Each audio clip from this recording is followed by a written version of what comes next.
যিশু মোদের কেমন বন্ধু, বহেন পাপ তাপের ভার,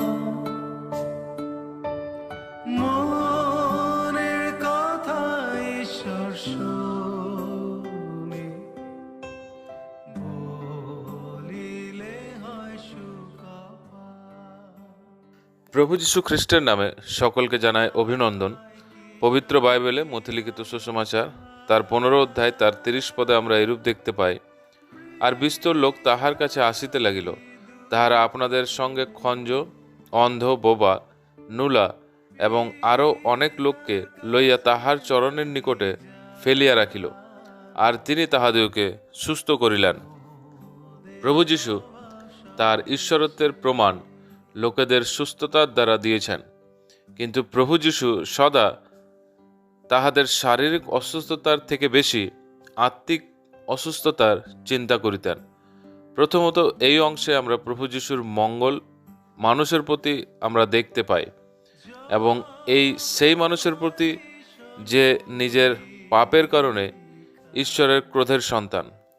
ঈশ্বরের ক্রোধের কারণে মানুষের স্থান নরকদণ্ড, কিন্তু প্রভু যীশু মানুষের পাপের বোঝা স্বয়ং নিজের স্কন্ধে নিলেন এবং নিজেকে ক্রুশে বলিদান করিলেন, যেন যে কেহ তাহাকে বিশ্বাস করে সে উদ্ধার পায় এবং প্রভুর প্রেমের মঙ্গল যা প্রভু যিশুতে আছে তার অনুভব যেন নিতে পারে। দ্বিতীয়ত এই অংশে আমরা প্রভু যিশুর শক্তিকে দেখতে পাই, অর্থাৎ তিনি ঈশ্বর যিনি মানুষের চিন্তা করেন এবং মানুষকে পাপ থেকে বাঁচানোর জন্য ক্রুশের নিন্দা ও অপমানকে সহ্য করিলেন, মৃত্যুকে বরণ করিলেন ও তৃতীয় দিনে জীবিত হইলেন। যে সমস্ত মানুষ নিজের পাপে ও অপরাধে মৃত রয়েছে, আত্মিক দিক দিয়ে ও ঈশ্বরের শত্রু, তাকে পাপ রোগ থেকে সুস্থ করার জন্য মানুষের দণ্ডকে ক্রুশে সহ্য করিলেন। যে কেহ তাহাকে বিশ্বাস করে সে প্রভু যীশু খ্রিস্টের পুনরুত্থানের শক্তির অনুসারে জীবন পায়।